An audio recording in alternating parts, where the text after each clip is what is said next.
semua hari ni diberkati. Kembar baca doa Kembar. Tak kisahlah suara baru bangun tidur pun. Janji ikhlas. Bismillahirrahmanirrahim. Cepat.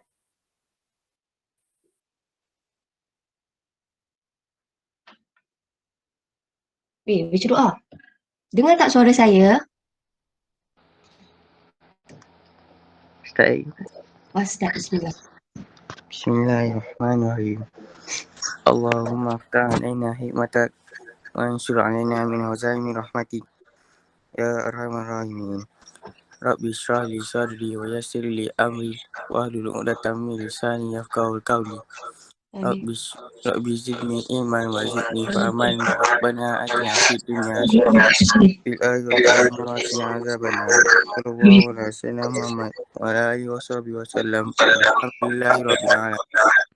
Amin. Okay. Alright. So hari ni, okay, nanti kalau Puan Zuraida masuk, saya ulang sikit lagi. Saya kena ulang bahagian intro ni sikit je tau. Okay, now. Nanti kalau Puan Zuraida masuk, saya baru tunjuk YouTube. So sekarang ni saya nak laju je dulu.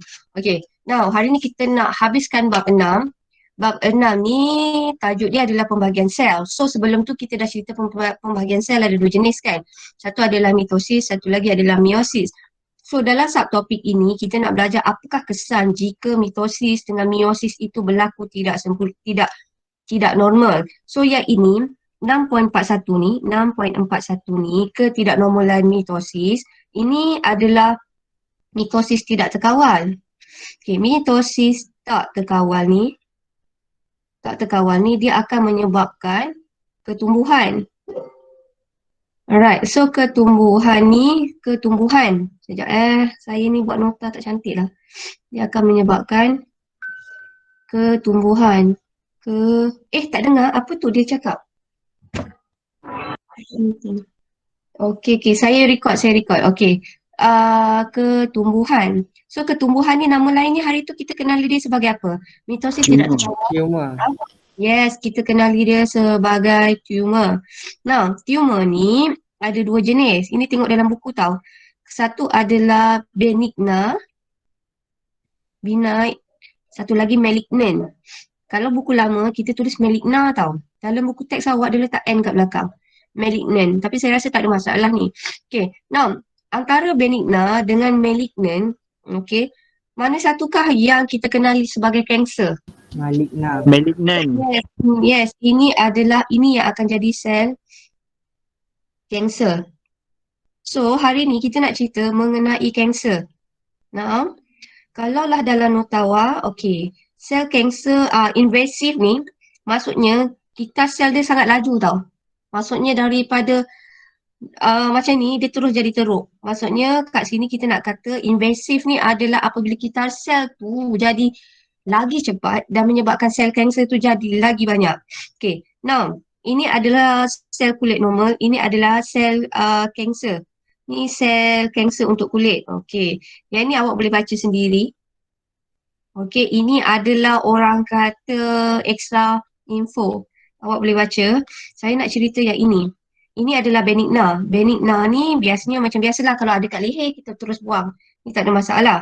Okay, now saya nak cerita yang ini. Dalam buku teks awak, dia cerita sikit je tau. Tapi awak kena tahu. Now, proses malignant, mitosis tidak terkawal ni, dia macam ni. Saya nak bayangkan ini letaknya dekat kulit tau. Epithelial tissue, ini adalah kulit.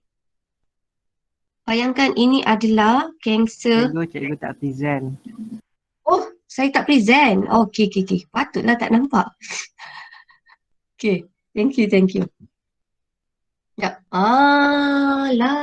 Saya cakap seorang.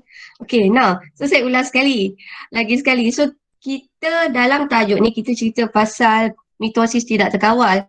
Mitosis tidak terkawal akan menyebabkan ketumbuhan. So, ketumbuhan ada dua jenis. Satu benigna, satu lagi adalah malignant. Kalau benigna, dia tumbuh kat situ tapi dia tak kacau sel lain. So, yang ini kita nak cerita kenapa sel kanser atau malignant ni bahaya. Kerana satu, dia disebabkan mitosis tidak terkawal, sangat laju. Kedua, sel kanser ni macam parasit tau. Dia akan bersaing dengan tisu-tisu bersebelahan. Nak jadi membiak lagi banyak. Nak bayangkan asal dia kecil je ni, dia jadi membiak lagi banyak. So, awak nampak tak sel tepi-tepi ni jadi kurus? Ini adalah sel kanser kat kulit tau.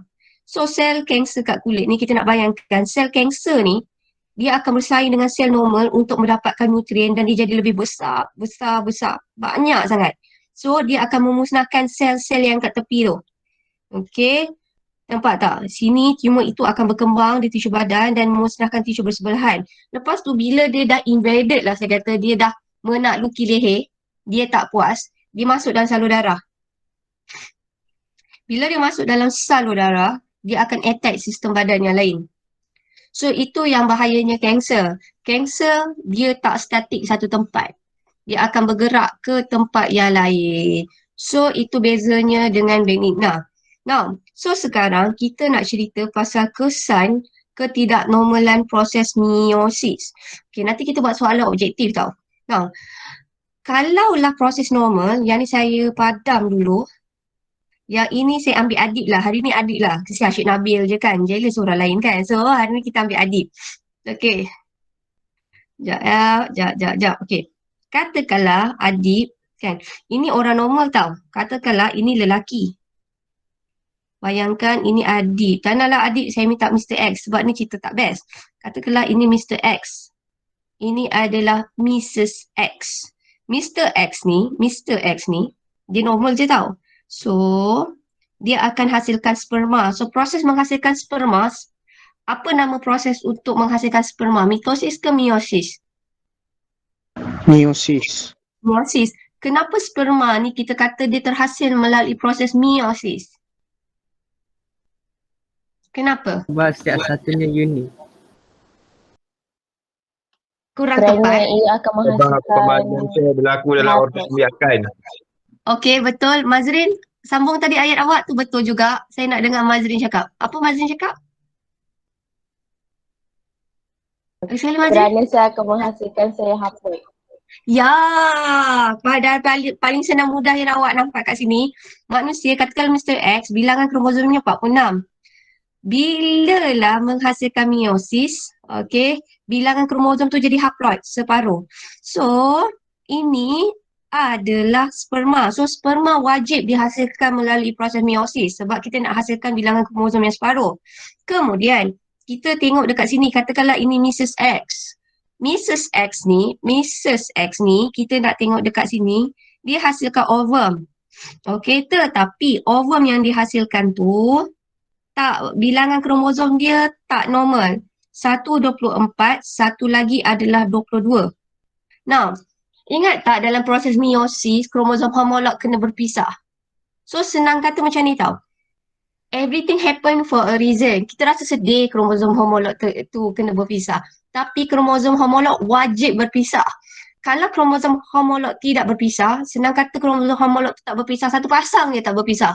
Kita nak bayangkan dalam kes ni, kromosom homolog nombor 21 ni tak nak berpisah. So, dekat sini yang 24 ni, kromosom homolog nombor 21 ni, okey, ada dua. Ada dua kromosom, ada dua. Okey, so sebab tu dia terlebih satu. Yang sebelah sini pula sebab dah dua-dua pergi dekat 24 ni, yang ini jadi kurang satu.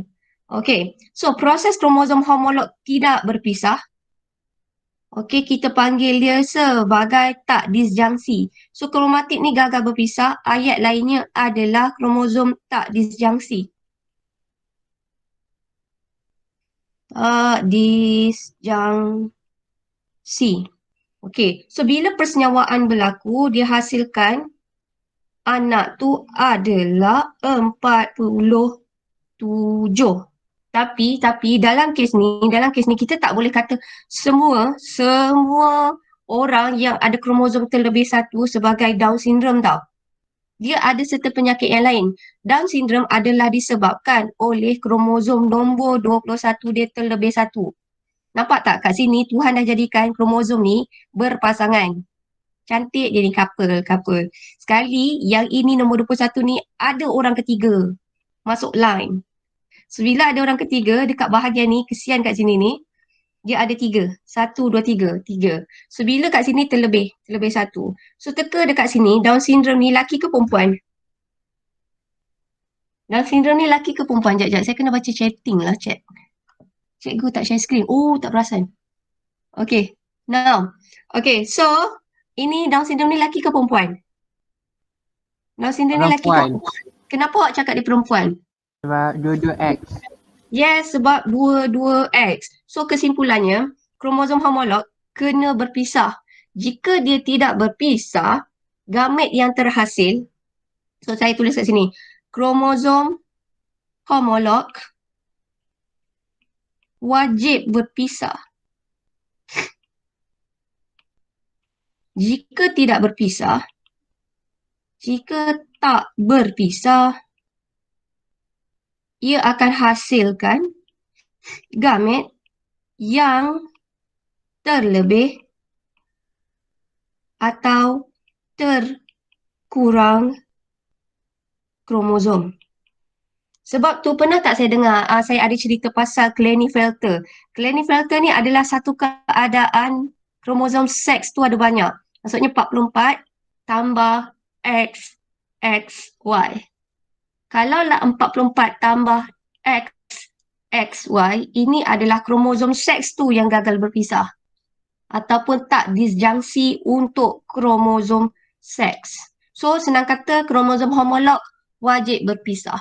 Okey, soalan saya, jika kromosom homolog tak nak berpisah, apakah nama keadaan kromosom homolog tu gagal berpisah? Apakah nama keadaan kromosom homolog gagal berpisah? Tak disjungsi. Yes, tak disjungsi. Alright. So sekarang saya nak tunjuk Down syndrome. Okey.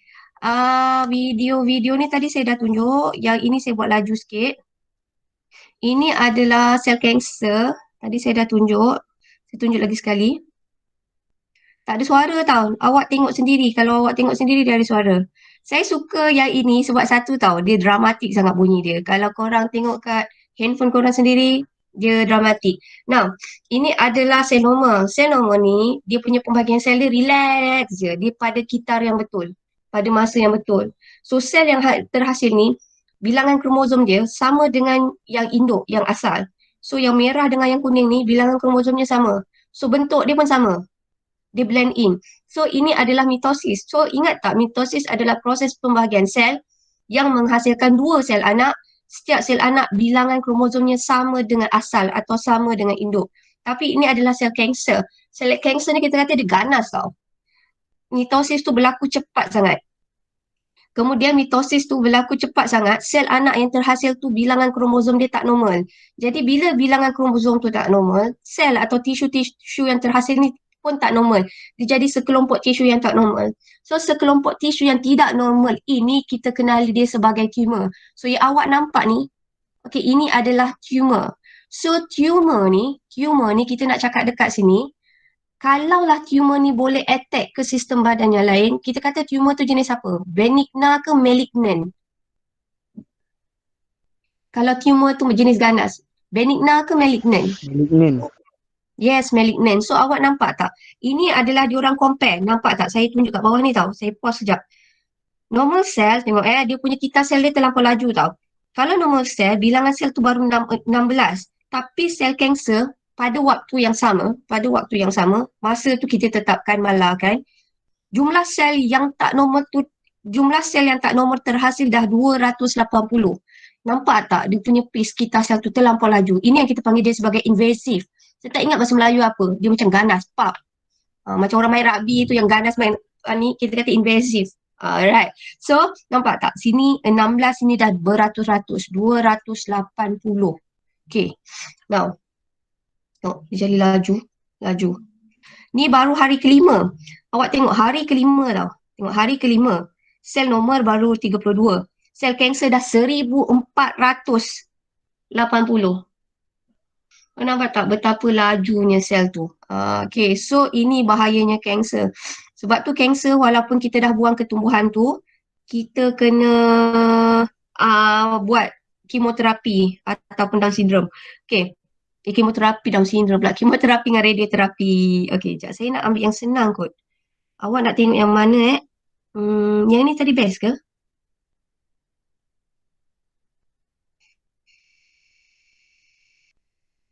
Sekejap Awak tak dengar suara tau. Saya je yang cakap. Oh ni susah sangat ni. Ni masuk you ni. Okay, saya tengok Down syndrome tau. Okay, saya jadi translator. Down syndrome ni adalah penyakit genetik. Okay, dia adalah disebabkan kromosom autosom dia terlebih satu. Maksudnya kromosom nombor 21 terlebih satu. Ada 3. Okay. Kemudian dia kata dekat sini, ini terlebih 3 ni 3 tu, kita panggil dia sebagai trisomy. Okay. Normal we have to. This one tak nak, saya nak gambar. Sekejap saya carikan yang cantik. Okay. This one, back. Sekejap, saya carikan untuk awak. Okay. Sekejap. Saya cari yang lain sekejap. YouTube. Down syndrome. Saya cari video yang lain. Okay, this one Ini Down syndrome ni, ciri-ciri dia adalah sama tau. Awak nampak jari dia pendek, mata dia sepit. Mata dia sepit ke? Bukan sepit. Saya takut ni mata sepit. Jangan cakap mata kecil. Okay. Ini adalah Down syndrome. Okay, saya tunjuk satu. Okay, Down syndrome ni, okay, saya tambah yang ini tau. Woman of old age, okay, dia punya kebarangkalian untuk dapat anak Down syndrome adalah tinggi. Kenapa? Bila ovum yang terhasil, ovum tu kebarangkalian ovum tu tak disjungsi kromosom, masuk umur meningkat, kebarangkalian dia adalah sangat tinggi. Sebab tu tak digalakkan ibu yang lebih daripada umur 40 lebih, kata 40 tu okey lagi. Katakanlah nak dekat 50 ke 40 lah, saya lebih prefer 40 lebih. So tak sesuai lah untuk pregnant. Tapi ada je orang 40 dapat anak okey. So cuma kita nak kata chances tu adalah lebih tinggi. Tu je. Bukan kita kata, siapa pregnant umur 40 lebih anak kena Down syndrome. Tak ada. Cuma kita kata chances tu adalah lebih tinggi berbanding umur 25 atau 30. Itu saja. Nampak tak? Ini adalah Down syndrome. Jari dia pendek-pendek. Okey, jari dia pendek-pendek. Lepas tu kesian tau orang pengidap Down syndrome ni, dia ada masalah jantung. Jantung dia tak macam orang normal. Okey. Lepas tu, senang dia nak kena leukemia. Kesiannya. Okey. Dan saya tambah sikit, kebanyakannya pengidap Down syndrome ni jangka hayatnya tak lama tau. Disebabkan dia punya pun tak sihat. Dia punya faktor fizikalnya tak sihat. Dan saya tambah satu, ini hanya tak, orang kata terkurang satu kromosom, terlebih satu kromosom je dah macam ni. Okay. Alright. So, kita ambil satu. Sekejap. Saya nak cek gambar ni. Alzheimer. Ini. Mana gambar dia? Saya nak cek gambar. Itu je. Alright. Okay. So, dia nak kata dekat sini, hidung dia kemek. Mental retarded. Lagi apa? Sekejap Apa ni?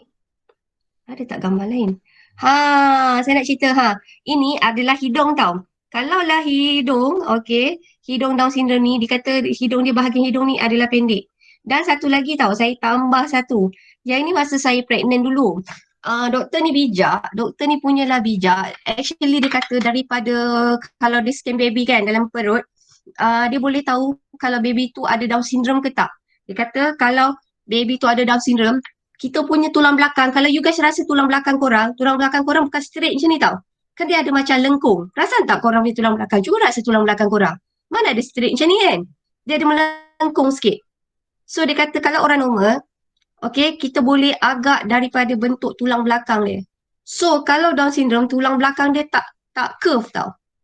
So sebab tu kalau awak perasan, pengidap Down syndrome dia tak boleh berdiri cantik. Macam orang kawat kan korang ada posture yang cantik kan. Tapi kalau orang Down syndrome tak boleh sebab bentuk tulang belakang dia pun tak normal. So itu adalah salah satu ciri untuk Down syndrome. Alright. So ni dah. So kita buat latihan. Ni adalah penyakit Down syndrome. This one. Sekejap Kita tengok video ni. Ada tak korang tengok budak-budak ni? Muka dia comel-comel. Alright. Cukup kot.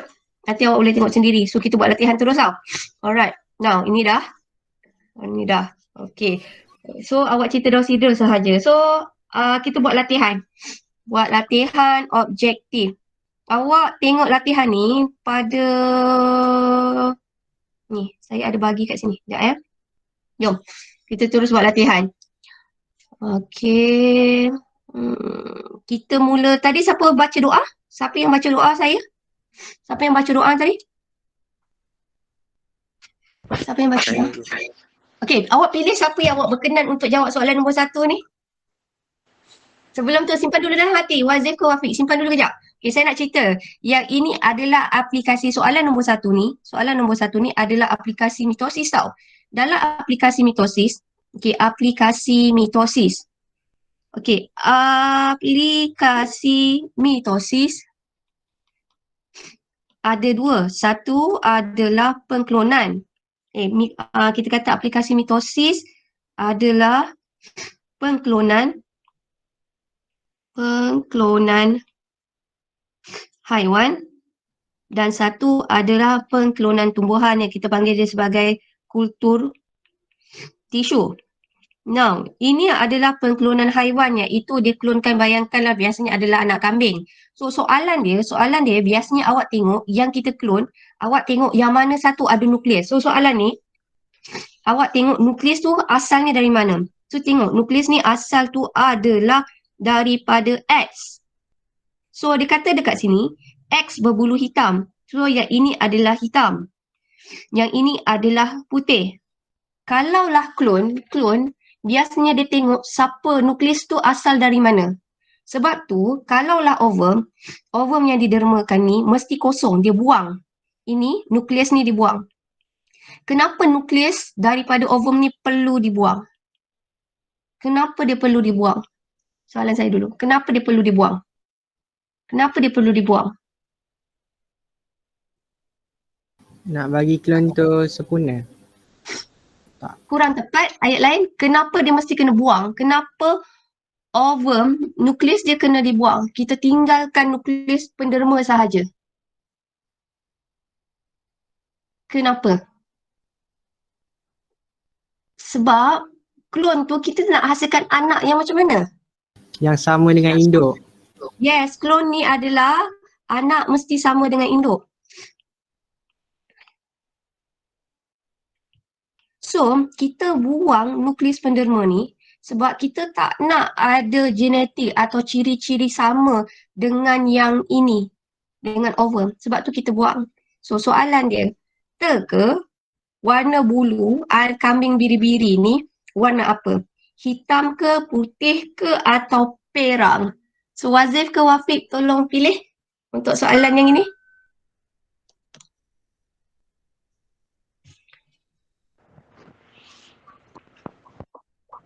Awak nak siapa? Siapakah yang berkenan di hati awak pagi-pagi ni?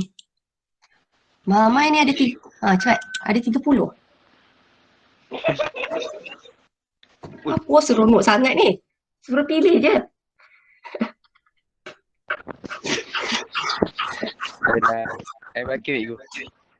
Aiman? Hakim. Okey, Aiman Hakim yang paling berkenan. Okey, Aiman Hakim. Aiman Hakim, ayo Aiman Hakim. Okey, so teka. Okey, anak kambing tu, anak tu warna apa? Hitam. Kenapa Aiman pilih hitam? Kenapa Aiman Hakim pilih hitam? Alasan kenapa hitam? Kenapa hitam?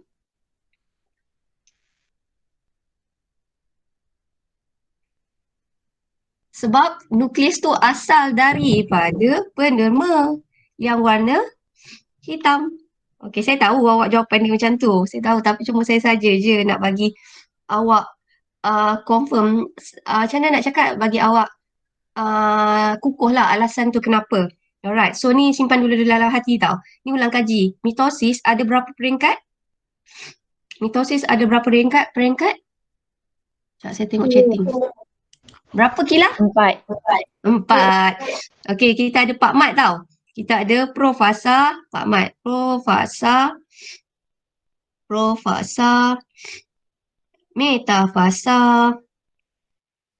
Kita ada Anafasa. Dan satu lagi kita ada Telofasa. Dalam Profasa ni, ingat hero je. Korang kalau tengok drama, korang tak tengok Pak Pacak kat tepi tu. Korang akan tengok hero dengan heroin. So dalam kes ni, hero dia adalah kromosom. So fokus kat kromosom je. So, masa profasa 1, kromosom tu pendek dan tebal. Sebab asalnya kromosom adalah bergulung dalam bentuk berbenang. So profasa 1 kromosom pendek. Pendek. Apa Madiana hari ni? Pendek, tebal. Okey, lepas tu masa ni gentian gelendung baru mula terbentuk tapi tak sempurna. Masa metafasa, kromosom tu dia menyusun. Kromosom susun di middle. Susun di satah khatulistiwa. So nampak tak kromosom ni tersusun. Ini adalah metafasa. Lepas tu adalah anafasa. Anafasa, kromosom tu bergerak ke kutub bertentangan dengan sentroma tu yang menghala ke kutub. Sentroma yang putus. So ini adalah anafasa. Lepas tu telofasa sekali dengan sitokinesis. Iaitu kromosom dah tiba ke kutub bertentangan. Jadilah berapa ni? Katakanlah dalam gambar tu 2. 1, 2, 1, 2. So, soalan saya. Okey, alamak dia jauh sikit. Okey. Aiman Hakim minta kawan awak jawab. Ini ni fasa yang mana? Telofasa ke, profasa ke, metafasa atau anafasa? Aiman nak siapa jawab soalan ni? Gambar dia ni, jawapan dia ni. Tak satu page lah. Aiman Hakim nak siapa jawab untuk soalan nombor 2? Kita buat ulang. Siapa Aiman? Hafiz cikgu. Hafiz! Hafiz! Hafiz! Hafiz tengah makan ke? Okey Hafiz, teka. Gambar Ya. ni mana satu? Tak sempat Profesor. baca soalan. Tak sempat apa? Baca soalan ni. Okey, saya bacakan soalan. Okey, dia tunjuk ni. Peringkat mitosis ada 4 tau, Pak Mat. Profasa, metafasa, anafasa, telofasa. Okey, daripada gambar ni awak teka yang mana satu? Profasa, metafasa, anafasa atau telofasa. Ini dia asing ke kutub bertentangan. Bergerak ke kutub bertentangan. So kalau dia bergerak ke kutub bertentangan, sentroma dia putus. Sentroma putus, ini mana satu? Jawapannya mana satu? Telofasa ke? Lagi sekali? Anafasa. Yeay! Jawapannya adalah anafasa. So, kromosom tertarik ke kutub yang bertentangan. Alamak, semua asyik lari je. Tak naklah soalan ni. Okay, now. Okay, this one. Okay, soalan nombor 4. Okay, soalan nombor 4. Sel induk membahagi. Organel dengan sitoplasma membahagi sama rata kepada 2. Ini adalah cerita pasal kita sel. Okey, kita sel terbahagi kepada 2. Yang paling banyak ni, ini kita panggil dia sebagai interfasa. Interfasa terbahagi kepada 3. Kita ada G1, kita ada S, kita ada G2. Yang ini adalah fasa M. This one adalah fasa M. Fasa M terbahagi kepada 2. Satu adalah mitosis. Satu lagi adalah sitokinesis. Sitokinesis.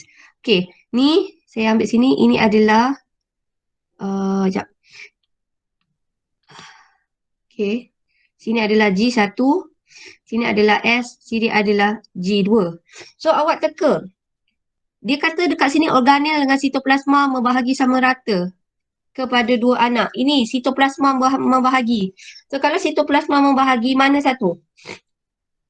So, Hafiz pilih seorang untuk jawab soalan nombor 4. Sitoplasma membahagi. Hafiz bagi soalan ni, awak berkenan. Siapa yang awak paling berkenan?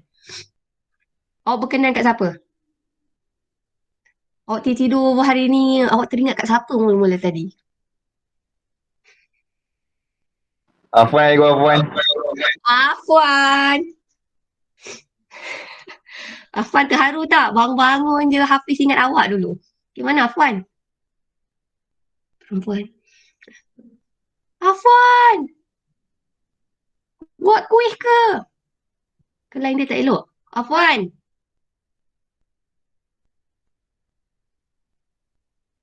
Line tak elok ke? Afwan? Afwan tak ada?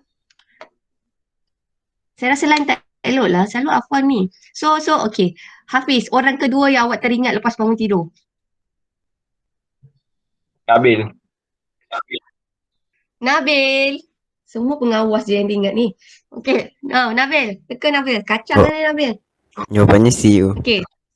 Ya, jawapannya adalah C. Okay. This one. Ni paling dramatik ni. Okay. Pernyataan berikut menunjukkan berapa peristiwa masa meiosis. Meiosis yang paling banyak benda terjadi. Spindle fiber adalah terbentuk dengan sempurna. Sinapsis, dia kata kat sini.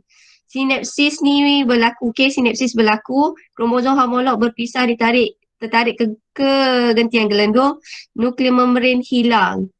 So, dia kata suruh buat peristiwa. Soalan ni saya skip lah sebab soalan ni kena explain banyak. Saya nak ambil ni lah. Soalan nombor 7 paling kacau. Okay, antara ini adalah sel darah merah. Ini adalah sel otot. Ini sel otot rangka. Ini adalah sel otot licin. Ini adalah sperma. So antara sel-sel ni mana satukah yang terhasil melalui pembahagian sel, pembahagian nukleus? Nabil, pilih perempuan pula Nabil. Saya dah explain panjang ni. Hopefully betul lah. Pilih perempuan pula Nabil. Yang awak berkenan untuk hari inilah. Siapa Nabil? Alia tu. Alia. Alia, saya dah explain ni. Confirm betul ni jawapan awak. Antara Jawapannya B, sel-sel. cikgu. Ya, jawapannya B. So kalaulah katakanlah Alia, katakanlah sel darah merah, sel otot rangka, sel otot licin ni dia tak menjalani meiosis tetapi dia boleh membahagi secara proses apa? Membahagi sel tu membahagi secara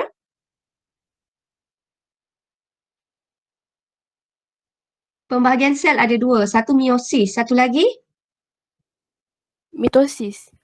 Ya, so sel darah merah ni dia boleh membahagi juga tetapi melalui mitosis. So soalan saya tahu, sel ada dua jenis. Satu adalah sel gamet. Sel gamet ni menjalani meiosis. Ada satu sel ni, dia menjalani mitosis. So contoh-contoh sel yang menjalani mitosis semua ni.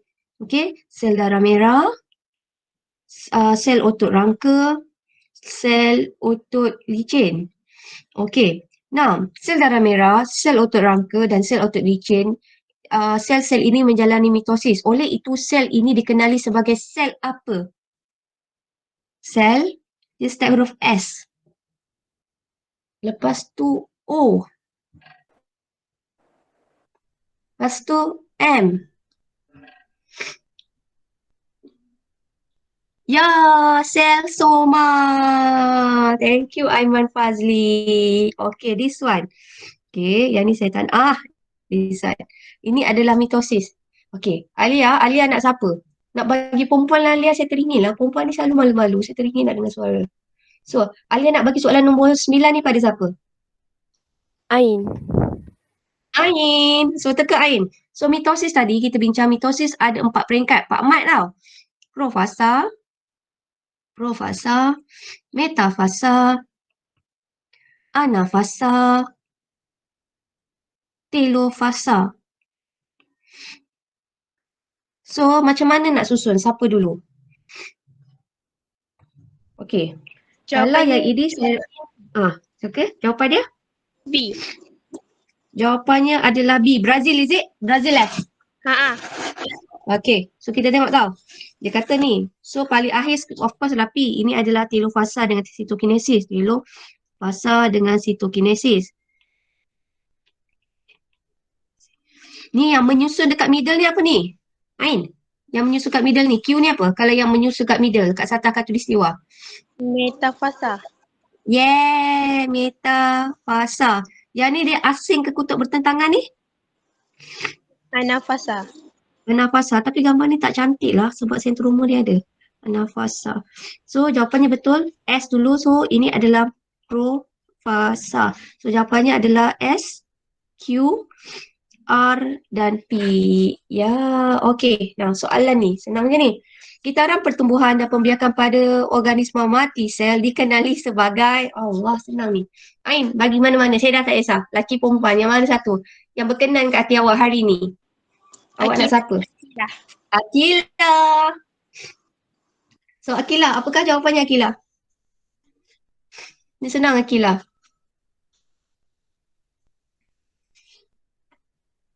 Apakah jawapan dia? Apa jawapan dia Akilah? Akilah, dekat situ tak? So, apa jawapannya?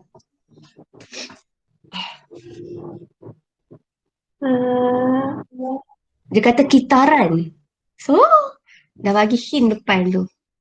Kita pertumbuhan tu ke? Ya, kita pertumbuhan ke? Kita tak belajar kita pertumbuhan. Ada satu. Kita? Kita sel. Ha. Kita set ya. Kila ni tak buat ulang kaji lagi ni. So, awak ingat tak yang ini? Ha. Okay. So, kita panggil dia adalah sebagai kita sel. Ingat tak kita sel yang terdiri daripada dua peringkat? Satu adalah interfasa. Satu lagi adalah fasa M. Fasa M ni terdiri daripada dua. Satu adalah mitosis. Satu lagi adalah sitokinesis. Kinesis. Kalau interfasa, kita ada G1, kita ada S, kita ada G2. Okey.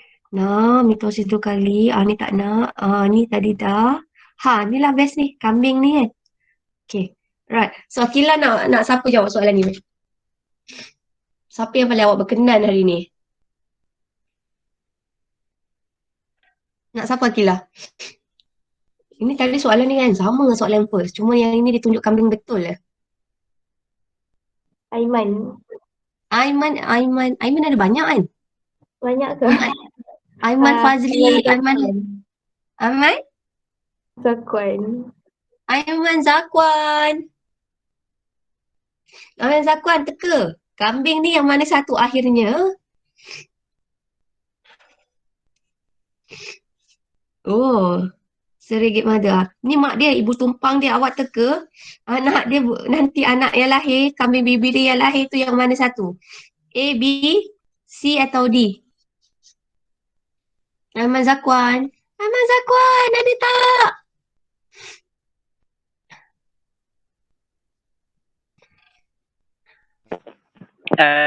A ke? Jawapannya adalah A. Yeah, betul. Kenapa A? Sebab dia yang Sebab dia yang dah nak betul belum?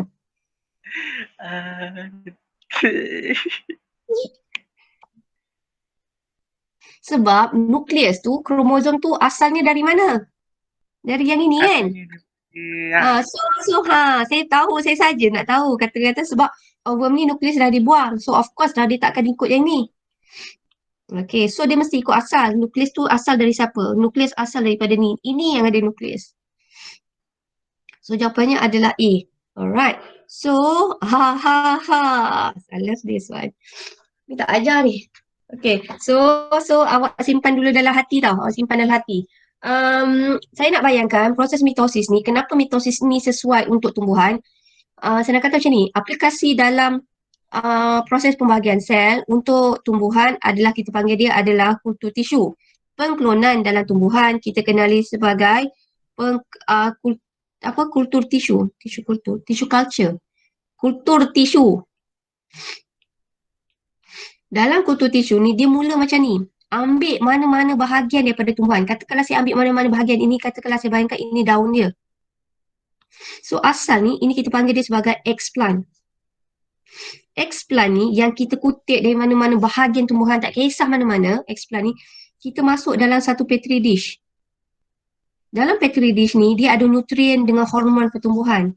Dia ada hormon dan juga ada nutrien. So kita masukkan explant dalam ni. Okey, ni explant masukkan dalam ni. Lepas tu explant ni akan mengalami mitosis. Dia akan jadi banyak sel sikit. So bila dah jadi banyak sel, so sekarang kita panggil dia adalah sebagai kalus. Kalus ni nanti dia akan mengalami mitosis jadi macam anak pokok. Okey. Anak pokok yang besar sikit ni, ini kita panggil dia sekarang sebagai embryo. Tapi nampak tak? Proses dia semua mitosis. Bila dia jadi embryo atau anak pokok, lepas tu bolehlah kita transfer ke tanah. Okey. So, teka. Okey, apakah jawapan dia? So, Aiman Zakwan nak siapa jawab soalan nombor 13 ni? Nak siapa? Mana-mana lah yang berkenan kat hati awak tu. Nak siapa? Aiman nak siapa? Macam boleh macam tu je kan. Tapi hari ni saya bagi awak chance. Syazan Hakimi. Syazan. Syazan teka 13 ni apa jawapannya Syazan? Syazan. Si cikgu. Jawapannya adalah A, B, C? Si. Si Syazan. Dengar tak dari Syazan? Awak tengah makan breakfast ke? Tak ada. Syazan, proses kultur tisu, dia mula macam ni tau Syazan. Explant, mana-mana bahagian tumbuhan. Mula dengan explant. Lepas tu explant ni kita masukkan dalam piring Petri. Piring Petri tu bukan piring Petri sebarang. Piring Petri tu ada hormon pertumbuhan dan nutrien. Bila explant tu kita masukkan dalam piring Petri, proses mitosis berlaku. So sekarang explant nombor 1, dia akan jadi kalus. Kalus ni pula dia akan menjalani mitosis, dia jadi embryo atau anak pokok, embryo. Lepas tu bila kita tanam kat tanah, so yang ni kita kenali sebagai plantlet. So, jawapannya mana? Dia mesti mula dengan mana dulu? Jawapan dia tak ada sangat lah. Sekejap saya carikan jawapan untuk awak. Dia mula-mula mesti explant. B ya cikgu. Ya, jawapannya adalah B. Protoplasma ni saya tak sure ni apa. Tapi dia mula-mula mesti explant, lepas tu kalus, lepas tu embryo, akhirnya adalah plantlet, anak pokok. So jawapannya B adalah Brazil. Okay, now. Jap. Ni senang sangat lah ni. Nak bagi awak boleh jawab. So Syazan, counter balik. Tadi dah salah kan? Cuba teka 15 ni jawapannya apa? Syazan? Syazan, 15 ni jawapannya apa? Syazan, ada kat situ tak? Syazan!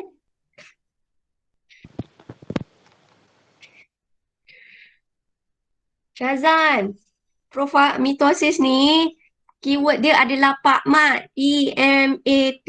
So, teka mana satukah urutan mitosis yang betul? Cikgu. Ya, very good. Now, saya nak bagi soalan yang senang sikit. Meiosis tak banyak soalan ni panjang-panjang. Yang ni nanti saya bagi awak latihan Google Form tapi saya tak sempat buat lagi. Sekejap, mana soalan yang best sikit kita nak buat ni? Ni kot. Okay. Now, rajah di bawah menunjukkan satu sel yang diploid. Asal ni diploid, induk tau. Induk ni diploid. Lepas tu dia mengalami meiosis. Meiosis asalnya ada 1, 2, 3, 4 kromosom. 4 kromosom, dia akan jadi berapa? Antara berikut yang manakah menunjukkan peringkat bilangan kromosom mula berkurang menjadi separuh? So hari tu ada soalan, saya kata, dia akan jadi separuh masa peringkat mana? Profasa 1 ke? Metafasa 1 ke? Anafasa 1 ke? Ataupun telofasa 1. So saya bagi awak terus hint. Dia akan jadi separuh masa peringkat anafasa 1. So dari A, B, C dan D, mana satukah yang merujuk kepada peringkat anafasa 1? So, Syazan, pilih seorang Syazan yang awak berkenan. Siapakah yang paling awak berkenan, Syazan? Untuk hari ni, untuk biologi subjek. Zarif, cikgu Zarif. Zarif. Zarif.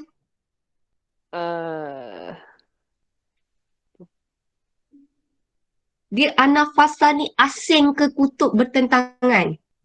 Mana satukah antara A, B, C dan D dia asing ke kutub bertentangan. Lepas tu ana fasa 1 ni, keyword dia, asal kromosom 4. Dia akan jadi haploid, meiosis. Bila meiosis daripada 4, bila kita kata dia asalnya 4 kromosom, dia akan mengalami meiosis, dia akan jadi 2 kromosom sahaja. Okay, so antara gambar ni, mana satukah yang ana fasa 1 dan bilangan kromosomnya separuh daripada asal? A, B, D. B, D. D. Okay, D betul separuh, tapi perasan tak, ini adalah kromosom homolog kan? Kromosom homolog, sentroma tak putus. So yang ini sentroma dia putus tau. Kenapa saya kata putus? Yang bergerak ke kutub bertentangan ni separuh. Kromatid kembar tau, Zarif. Jawapan yang sebenarnya apa? Ni tak betul sebab sepatutnya yang bergerak ni macam ni. Sebab sentroma dia, yang ini gambar ni sentroma putus. A. Ya, jawapan dia adalah A. Kenapa A? Sebab kromosom ni masih ada sentroma. So jawapannya adalah A. Alright, last sekali. Okay. Okay, ni best. Okay, ini adalah kitar sel. So kitar sel lagi sekali saya ulang, dia terdiri pada 2. Satu adalah interfasa. Satu lagi adalah fasa M. Okay, so yang ini adalah interfasa. Yang ini adalah fasa M. Fasa M terdiri daripada mitosis dan satu lagi apakah itu? Okay, so Zarif, last kali penghargaan. Nak siapa jawab soalan ni? Saya tak sihat sikit lah, sorry .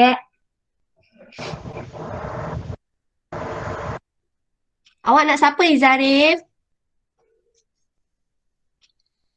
Zarif, awak suka Lukman. siapa? Saya bilang, Lukman. Lukman, type je pun tak apa. Lukman, janganlah tidur. Lukman. Okey, jawapannya adalah C. Terima kasih, sitokinesis. Okey, so kita dah habis tajuk bab 6. Tahniah everybody. So saya nak ulang kaji, saya ulang lagi sekali tau. Okey, pembahagian sel 23. So homework awak pada hari ini sebenarnya homework awak jawab soalan 6.4. Hau dah hantar kat saya pagi tadi. Okey, ini untuk homework. Jawab 6.4. Ini kita dah buat ke belum? Ni dah buat ke belum? 6.4 ni kita dah buat ke belum? Belum. Belum. Okey, 6.4. So, dia punya soalan kat sini. Terangkan mengapa kaedah radioterapi digunakan untuk mengawal atau menghentikan pertumbuhan kanser. Kerana kaedah radiasi ni dapat membunuh. Keyword dia tahu. Keyword dia mesti bunuh sel kanser. Macam mana dia boleh bunuh? Sebab radioterapi ni menggunakan radiasi mengion yang sangat tinggi. Tapi dia ada kesannya. Kesannya apa? Dia akan membunuh sel-sel baik yang berdekatan. Tetapi jangan risau. Sel-sel tu akan tumbuh yang baru. Sebab tu kalau awak perasan, orang yang mengalami treatment kemoterapi atau radioterapi, biasanya radioterapi, awak akan nampak dia tak ada kening, bulu mata tak ada. Sebab radioterapi ni yang menggunakan radiasi mengion yang sangat tinggi. Dia bukan sahaja membunuh sel kanser tapi sel-sel yang normal pun dia bunuh. Macam bulu mata, kening, rambut dia gugur.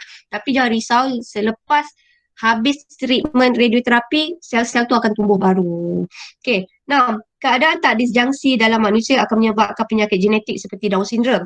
Bilangan kromosom dalam Down syndrome adalah 47 kan? Dan ciri-ciri. Apakah ciri-ciri penyakit Down syndrome tadi? Yang awak tengok, apakah ciri-ciri orang yang menghidap Down syndrome? Jari pendek. Lidah dia pendek lagi. Leukemia. Matanya, dia ada leukemia tapi tak nampak. Okay, now bila dia kata soalan pasal ciri-ciri benda yang kita boleh nampak. So biasanya mata sepit dan kerecatan mental. Tapi saya lebih suka mata sepit, lidah dia terjelis sikit, lidah dia pendek dan jari dia sebenarnya pendek-pendek. Okay. So ini adalah jawapan dia. Okay, so latihan hari ini adalah praktis formatif dalam buku teks muka surat 109 disebabkan hari Rabu cuti. Okay, jawab praktis formatif soalan nombor 1, soalan nombor 2, soalan nombor 3. Selamat sejahtera lah korang. Soalan nombor 1, soalan nombor 2, nombor 3. Okay, sebelum tu soalan nombor 1 kita buat sama-sama. Soalan nombor 1. Apakah nama urutan proses mitosis? Pak Mat, apa dia? Profasa, metafasa, Profasa. anafasa, telofasa. Metafasa, ana dan telo. Okay, apakah fungsi sentriol dalam pembahagian sel? Menarik kromosom ke kutub bertentangan. Itu gentian gelendong. Gentian gelendong yang menarik kromosom ke kutub bertentangan. Apakah fungsi sentriol? Tahu tak tengok video ni? How boleh jawab tapi dia simpan dalam hati. Tak apa how. Apakah fungsi sentriol? Nabil pun tak tengok video ni. Apakah fungsi sentriol? Apakah fungsi sentriol? Hasilkan GG.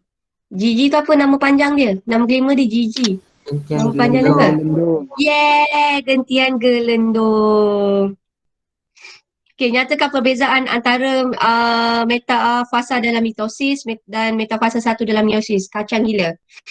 Belakang dia sama. Macam tengok drama Melayu. Jalan cerita dia sama. Hero je lain. Okay. So senang kata ada benda yang menyusun dekat satah khatulistiwa. Kalau dalam kromosom, dalam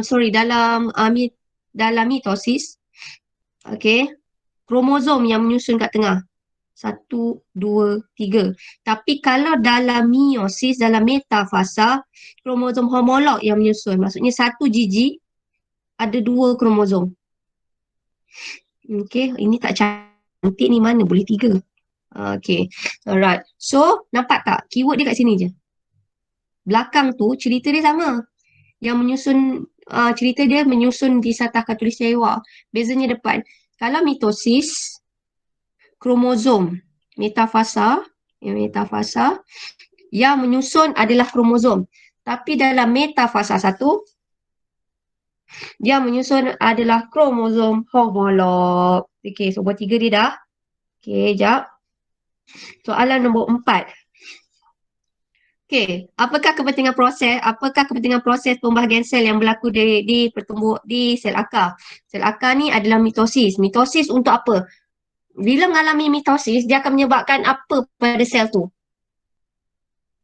1 jadi 2, 2 jadi 4, 4 jadi 8. Dia akan buat apa pada sel? Pembahagian sel. Okey. Dan akhirnya, dia akan menghasilkan sel anak. Menghasilkan sel anak dan satu lagi daripada 1 jadi 8. Bilangan sel tu akan? Meningkat. So bilangan sel akan bertambah. Okay. Now, seorang peladang ingin menghasilkan pokok mangga yang bakal elok ni. Nama dia pengklonan. Kalau pengklonan untuk tumbuhan, apakah kita panggil pengklonan untuk tumbuhan? Culture tissue. Yes, tissue culture, kultur tisu. So, yang ini dia kata kromosom P ni tak berpisah. So, kita dapat sel anak dia macam mana. Sel anak yang terhasil adalah macam ni. Satu tu dia terlebih 1 kromosom. Okay. So, ini adalah jawapannya. So, ingat latihan untuk hari ni awak buat praktis formatif 6.4. Latihan hari ini, latihan 24 Mei. Banyak sikit sebab hari Rabu cuti. Okay. Praktis formatif 6.4 dan juga praktis sumatif soalan nombor 1, 2, 3, 4, 5. Okay, so itu sahaja untuk tajuk mitosis dan juga meiosis. So do you have any question? Awak ada soalan tak untuk topik ni? Kira dah habis ni, kita dah sadaqallahul azim dah ni. Tahniah everybody, kita dah habis bab 6. So, ada soalan tak? Dan saya ulang lagi sekali tau. Saya ulang, nama-nama yang saya sebutkan ni awak kena hantar buku pada saya paling lambat hari Ahad. Untuk 4 UM yang kena hantar buku, hantar ni maksudnya awak snap daripada awal sampai akhir. Okay, Emilia, Amira Batrisha, Amirul Haziq, Amirul Hazli, Faiz Hakimi, Ho, Hao ni snap yang latest saja. Iyad Darwish, Mazi Ching, Mazrin dengan Mazrin Adia, dan satu lagi adalah Izzarif. Okey, yang ini awak hantar pada saya. So seminggu sekali saya minta 10 orang hantar pada saya. Okey, so tak payah hantar hari-hari. Okey, ini adalah untuk 4 UM. Okey, nanti nama ni saya akan up balik dalam grup. Untuk 4 UM sebab korang tak ramai, so saya nak 5 sahaja. Okey, so saya nak Adam Mirza, Intan Syazana, Meha, Aiman Zakwan dengan Aiman Hakim. Muhammad Haikal ni ada masuk tak? Pernah masuk tak? Saya tak nampak lah nama dia. Muhammad Haikal ni ada masuk tak? Ada tak? Ada tak? Tak perasan Okey, tak perasan tak apa. So, itu sahaja untuk topik bab 6. Saya minta maaf atas segala salah dan silap. Selamat bercuti untuk hari Rabu dan selamat bercuti untuk 2 minggu. So, saya jumpa awak lagi sekali, insyaAllah kalau awak ingat lagi kat saya, insyaAllah kalau ada rezeki. Rabu cuti apa cikgu? Apa dia? Rabu cuti apa cikgu? Wesak Day. Rabu cuti Wesak Day. Okay, so lepas tu kita cuti sekolah kan? Cuti sekolah lama. So saya jumpa awak 14 hari bulan. 14 hari bulan tu by hook or by crook memang saya jumpa, sama ada kita jumpa face to face ataupun saya jumpa awak online. Tapi saya rasa saya ada hunch, saya rasa kita jumpa awak tu ke apa? Kita jumpa online ke kita jumpa face to face? Online. Online kan. So nak tak nak yang lain, korang kena terima hakikat tau. Maksudnya macam ni dah setahun kan. So korang kena masuk fasa redha dah sebenarnya ni. Okay, dah tak boleh nak rebel dah. Redha dah setahun kan benda ni jadi. So nak tak nak awak kena join the class. Dan satu lagi, saya tak marah tau kalau siapa yang tak join kelas online.